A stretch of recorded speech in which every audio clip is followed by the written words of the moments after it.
Hello, I'm Dave Mowitz, and welcome to Successful Farming. In today's program, I'm heading to auction to see what it would cost to buy a John Deere 4640 for a chore tractor. And then I talked to Jim Lundell about the restoration of his unique International Harvester 4100 four-wheel drive tractor. The Shark farmer Rob Sharkey is back with his unique perspective on agriculture. And after these brief messages, Successful Farming editor Jessie Scott shows how to rig a UTV for hunting. So please stay tuned.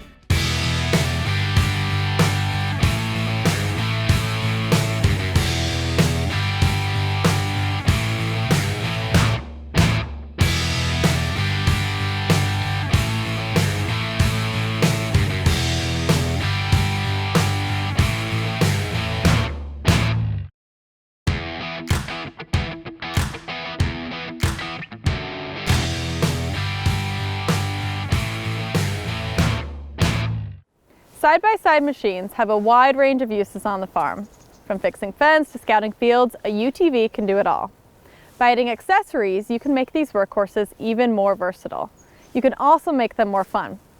Today's episode, we are going to show you how to make your UTV into the ultimate hunting machine. But first, meet our UTV expert, Derrek Sigler. I've been using ATVs and UTVs for decades, personally and professionally. I use them just about every day. We hunt on our own property. We have on our farmlands. We manage our property for deer, wildlife, using ATVs and UTVs for part of that, using them for not only the actual hunt itself, but the land management part of it, and the preparation, putting up tree stands, putting out blinds, maintaining everything. All that is done with ATVs and UTVs. Derrek added more than a dozen accessories to this Can-Am Defender, some specifically for hunting, and others to improve the overall performance of the UTV. Here are the ones that he says are a must-have for hunters. One of the first accessories I went with were Kolpin Rhino grips. These mount anywhere on the machine, and what they do is they allow you to carry some of the cool tools that you use on a regular basis, and it's not just for hunting. You can use these for farming or whatever, and a lot of machines are coming with these as a standard feature now. And what they do is, like I said, they mount anywhere. I've got a Gerber axe on the front. I can put a shovel up here. I can put any other tool, pole saws, whatever, pruning shears, anything that I need to have carried and be secured. That's why I went with Kolpin. When I started out with this machine, it was silver. It was a great looking machine, but silver really isn't a good hunting color. Mossy Oak makes a really cool package that you can buy that is an adhesive vinyl wrap. It's really thick stuff. It's kind of like a plastic wallpaper almost, and it's really thick, it's really durable, and it's easy to put on. So with this, completely covers the silver part of the machine with Mossy Oak bottomland and a nice matte finish. It's not only a good camo pattern, it's a good all-around camo pattern. You can use it for waterfowl, deer hunting, whatever. It just looks really good, and it's really durable. And putting it on, that's where it gets a little tricky. If you have the time, the kit comes as a roll of a 4-foot by 12-foot roll of camo adhesive. When you start to put it on, and it comes with a squeegee to do it yourself, but you have to kind of line up your parts and cut them as you go, and and work slowly. And if you have the time to do it, it's a good project. Anybody can do it. Or you can do what I did, and I have a friend who does this professionally, and so he helped me with it to kind of custom tailor things and make it fit good and make it look really good. It's a $280 package, and I was kind of nervous about messing that up because that's a lot of money for anybody, but as you can see, it turned out great. Now, one of the things, you'll see a lot of people that want the full windshield, and I specifically, for a hunting machine, like a half windshield. And there's a specific reason for that, and that's frost and snow and stuff and mud, anything getting on the windshield. Because I'm going to go back into places that are not always the easiest to get in and out of. When I'm coming out, I'm going to be going in the dark and coming out in the dark. I want to be able to see. So this does a good job of deflecting the wind and keeping me somewhat warm. It's not going to be as warm as a full windshield, but it keeps enough of the wind out. It deflects it pretty good, but it also gives me this full range of vision up here, which is really vital. Some of the other products I added, Can-Am makes a gun scabbard, a double gun scabbard that mounts in the back. It mounts high though, and it's soft. meaning that it's not going to rattle, it's not going to make any noise whatsoever. I can carry 2 rifles, so if it's myself or a passenger, and it has pockets for gear too, so that you can throw your like calls, flashlights, whatever, you can throw that stuff in there and have easy access to it when you get out of the machine. Everything's protected, but it doesn't rattle. And again, sound is a big thing. So I also added a cargo rack from Hornet, which was actually a product that's designed specifically for another brand. But the way I wanted to mount the cargo rack to still have access to the gun scabbard, the only one that would work was the Hornet rack. And it worked out really well because it also carries my Plano field locker bow case. It gives me room to put things. I have a Plano sportsman's locker for other gear like my tree stand harness and other things like I have a case that I carry trail cameras in. It gives me space to carry all of that stuff safely and securely. Next to it, I've got mounted a Kolpin chainsaw press. So a chainsaw press, you kind of think, oh, hunting, why do you need a chainsaw? I can tell you I've used a chainsaw when I'm hunting more often than I've used other stuff. Because let's say, for example, you're going back into a spot to set up. If there's a tree down across your trail, chainsaw, it's gone. Chainsaw on a winch, it's gone. You're putting up a tree stand. You got to clear branches off the tree to get your stand up and clear out your path or clear your shooting lanes. Accessories like these LED lights and the front and rear bumpers will come in handy for hunting as well as general UTV use. We have a Dragonfire front bumper that is a Can-Am accessory, but it's an aftermarket accessory that just happens to be marketed through Can-Am. And what it gives you added protection to the front, which is important if you're going through a lot of brush, which is something I do when I'm going hunting. There's a couple places where especially when you're putting in a new tree stand, you're going to get into some stuff that you need a little extra protection. And it gives it a good spot to protect the winch. And it also gave me a good spot to mount a Cyclops LED light bar, because as a hunter, there's never enough light, especially if you're packing out a deer.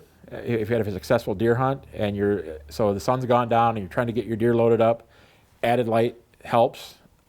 We also added an extended rear bumper that has a step on it. Again, if you're loading a deer or if you're trying to get your stuff out of the back, it gives you that extra platform to kind of boost you up, and also added protection. If you're backing up and you bump into a tree, you're not going to hit your plastic bed and destroy it. You're going to hit a steel bumper. To deck out this hunting UTV, we added about $1,500 worth of accessories, but you don't have to spend that much to make your UTV a better hunting machine.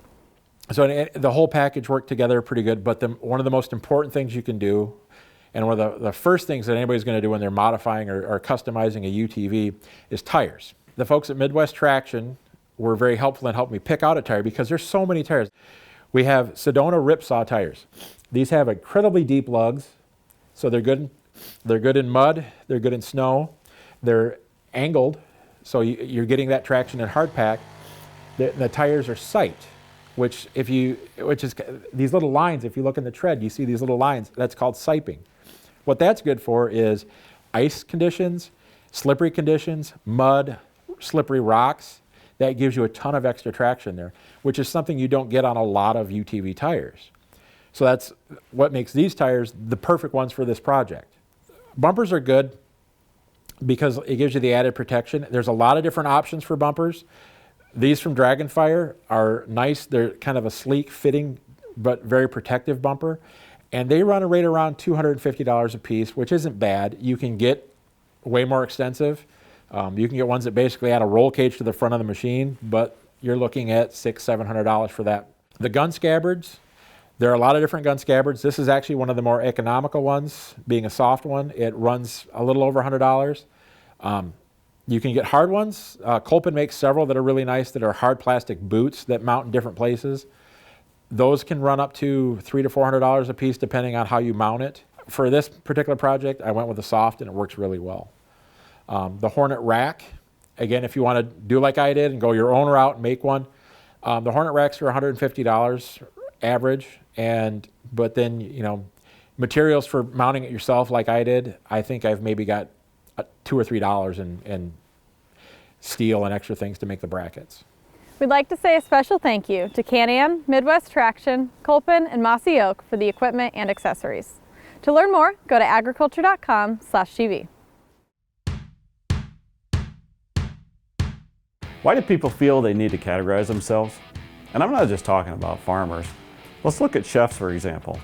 You got sous chefs, you got line chefs, you got pastry chefs, heck, you got Chef Boyardee. I don't care what kind of chef you are. I'm the kind of guy that puts Velveeta cheese on my apple pie. I don't care if you double sift your flour or not. Yet farmers are the same way. When we introduce ourselves, do we say we're a farmer? Well, I'm a farmer. Well, I'm a rancher. Well, I'm a livestock farmer. I'm a no-till farmer. I'm a conventional till farmer. I'm a strip till farmer. I'm a cover crop farmer. I'm a row crop farmer. I'm a sustainable farmer. I'm a subsistence farmer. I'm an organic farmer. I'm a natural farmer. I'm a commercial farmer. It's like that guy in Forrest Gump that keeps running off the head. I got shrimp gumbo, I got shrimp kebabs, I got shrimp tartare. And no one's as patient as Forrest Gump. No one's gonna wanna listen to what we are. We're farmers. Does anybody even really care what type? We even get caught up on what we do. Well, I feed the world. Well, I clothe the world. Well, I fuel the world. Does it really matter? Bottom line is we all grow stuff. Where we hurt ourselves is when one group tries to tear down another. We all grow things that are safe. When you go to the grocery store, you don't have to choose between what's poisonous or what isn't. It's all good. If the consumer wants to buy a food grown in a certain way, so be it. Hopefully they base their preference on the truth and not fear. If someone decides they don't want GMOs in their diet, that's not going to break my farm. There's 7 billion people on this planet that need to eat tomorrow. There's plenty of shade under the tree. So stop tearing down how others farm. Maybe worry a little more about what's going on your own. Yeah, I know I took a lot of heat for admitting on social media that I put Velveeta on my apple pie. Apparently it was a huge insult to apple farmers and dairy farmers. But what do I care? I'm an agricultural, non-traditional, media, independent, gluten-free podcaster. I'm Rob Sharkey, host of the Shark Farmer Podcast. You can find that podcast on sharkfarmer.com. You can find more stuff like this on agriculture.com/TV. What would you give for a 1982 Ford 4640? It has duals, the rubber is in good shape, and it has a power shift transmission. Join me at auction to see what it sells for after these brief messages.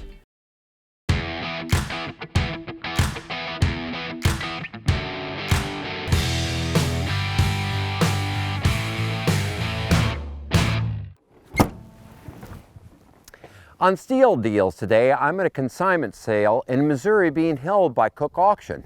Among the hundreds of pieces of equipment for sale today, this particular tractor caught my eye. You see, this is a 1982 Deere 4640. Now, if you watch my Steel Deals segments on the show, you'll notice I mostly feature late model machinery. So why am I poking around a 36-year-old tractor? Because this could make a dandy chore tractor for a farm. But the 4640 was a 155 horsepower tractor. Isn't that a bit large for a chore tractor? Well, some chores have gotten bigger on farms. Augers have gotten larger. Grain carts have gotten bigger. Batwing mowers are wider. So a tractor of this size is not out of order for some chores. Besides, this tractor could make a dandy buy. It comes with, among other things, duals, although they are a bit worn. But if a tractor is only doing chores instead of tillage, you won't need great traction. Plus, the 4640 comes with a quick hitch, power shift, transmission, and 3 hydraulic outlets. And what about its hours? Well, it shows a little over 1,600 hours, so likely it has had an engine overhaul or two. Also, there are a lot of questions about the tractor's condition that need answering. And to get those answers, I'm going to go talk to Scott Cook of Cook Auction before this tractor sells. I'm speaking with Scott Cook of Cook Auction, and we're looking at that 1982 4640. And it only shows 1,600 hours, but I'm guessing that's not the real hours. It's got to be overhauled at least once, isn't it? How could you find out what the true use of that tractor is? Normally a tractor that old, there's not any records, so you just got to go through your experience, and you know, you've probably, if you're going to buy one of those, you've probably bought a tractor similar to that in the past, so you just kind of inspect it and hope that, you know, you are buying something that still has some quality. if I'm looking at that tractor to personally buy to try to trade, a blow by obviously is number one. 3-point hitch, drawbar, how much wear, oil leaks, the front bolster up front on the front axle, you know, that front bolster pin will wear real bad. Yeah. And then just some of the things that I look at, I always look at a manifold. Most people never look at manifolds to picture hours, but I can look at a manifold and tell within 500 hours of what a tractor has on it normally. It's because I've been doing it so long. So you're just not looking for a crack in the manifold. It's just, what can you see from a manifold? It's just a hunk of steel, right? I mean, well, if you've seen and looked as many tractors as I have, and other people that do the same thing I do, you can tell just by how much it's burnt. It'll change color, it'll have a different amount of rust on it. There's just different things that I've been able to pick up on through the years, and I can look at a manifold, whether it's a 30-year-old tractor or a 5-year-old tractor, and pretty much guess the hours most of the time. Now the one thing I'm assuming, that's a 4640, and I thought that would sell as a good chore tractor. I'm not oversizing that tractor for that job, am I? Not anymore. I mean, a 20-foot cutter, you know, if you want to pull a rotary cutter, 120, 150 horsepower, and they're building with 1,000 PTOs all the time, so no, that's not a problem at all. If you want to put an auger behind it, no. I mean, 10-inch, 12-inch, even 16-inch auger. Exactly. You got to have the horsepower to propel that thing. Yep. Well, thanks for that information, Scott. Let's watch that 4640 sell. 8,000, and now $8,000, you're about 85. I get a grand here, $85, no 9, and now $9,000, no 5. I can never get here at 9, 95, nothing. I got 95, you can be 10,000, either one of you right there, 10,000. You can be 10,5, Dickie, 10,5. I got 10, I get 10, 5, I get 5, I get 5, baby, get $5, you want to try to get 5 here. I got 10, I get 10, you're in right there, Ross Boy, but then I get 10, 5, you're in, buddy, but then I get 5. How about 2.5? But then I get now 5, and now 10, now 750. I got 5 here, 700, I get 10, 5 here, 750, and 5, I get 7.5 here. I got 10, 5 here, 750, and now 11,000 even money. Right there, 250 internet, you're out again, 11,250. I got 11 here, but I get 2.5, I got 11, I get 2, good old tractor right there, I get 2.5, you want to try, but I get 250. 11 here, 11, 2, now I get 11 pounds, I get 2, 2, now I get 11, I get 2.5, you want to get 2, 2, 9, 11, 250, now 5, and now 11, 5, now 750 internet, 11, 750. I got 11, 5 here, 7.5 here, I got 5 here, 7.5, I got 82 model power shifter right there, now 12, I don't I get 12, now 250. I got 12 here, 2.5, you're out again, internet right there, floors on, 12, 250. I don't I get 2, now I get 12, baby, I get 2, 2, now I get 2, now I get 12, now I get 2, 2, now I get 2, 2, now I get 2.5. So, Ross Potter. The bidding is just finished on our 1982 Deere 4640. Its final price was $12,000. How does that compare to recent sales of similar tractors? I checked in on auctiontime.com and researched the sale of 16 tractors like this one. Their final prices range from $8,600 up to $16,500. The highest selling tractor showed just 7,000 hours and was described as being in super nice condition. Now, for good measure, I also checked in on Deere's dealer listing website, machinefinder.com, and I found 15 4640s up for sale. The dealer asking prices on those tractors range from $19,000 up to $26,500. Nailing down a tractor's true hours, plus thoroughly inspecting a tractor, is crucial before bidding on machines of this age. If you can, find out who the previous owner was and call him up. Ask how he used the tractor. Ask how he cared for it. Ask what major mechanical work was done on the tractor. Doing such due diligence will give you peace of mind when bidding or negotiating. Now, you can get more information on the latest in used equipment prices by going to Successful Farming magazine and reading my Machine Insider reports. Also, you can go to agriculture.com to get my weekly auction reports. And for more information about Cook Auctioneers, go to their website at cookauctionco.com. I'll see you again next week on another Steel Deals report. After these brief messages, I review a rare International Harvester 4100 four-wheel drive tractor. So please stay tuned.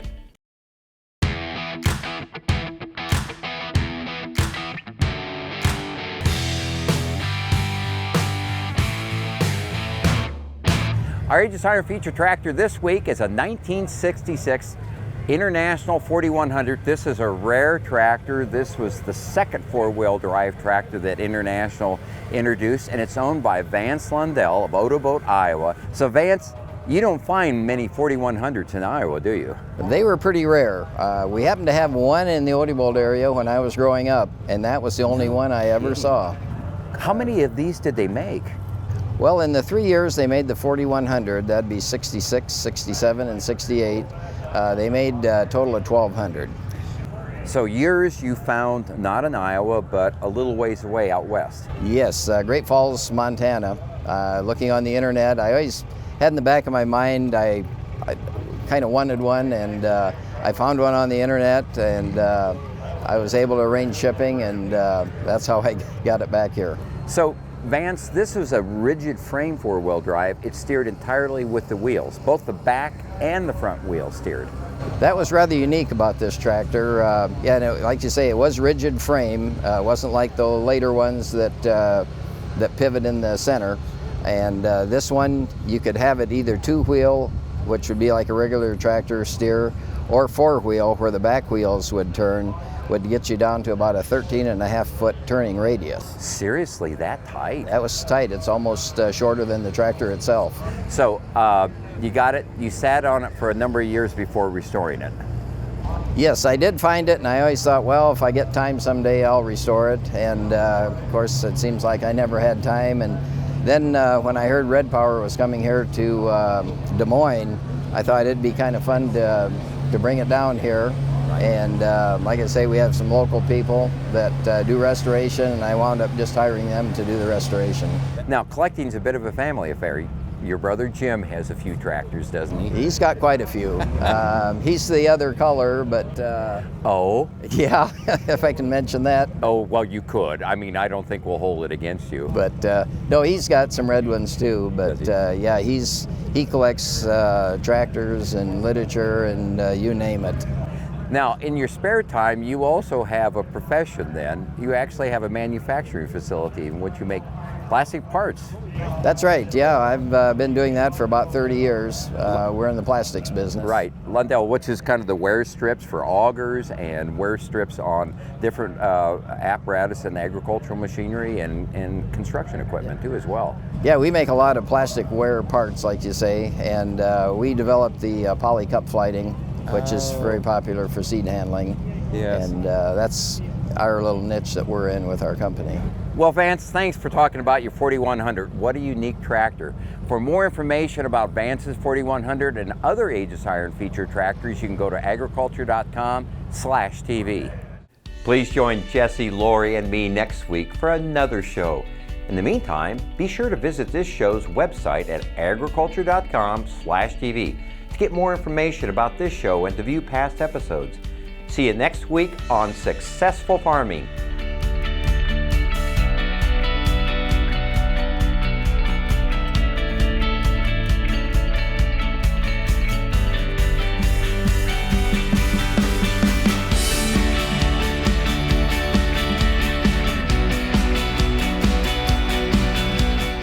Hi, I'm Dave Mowitz. Thanks for watching. If you like this video, hit subscribe right here if you haven't already, and click that little bell right here to be notified when we post a new video. And click here to see more great episodes from Successful Farming Television.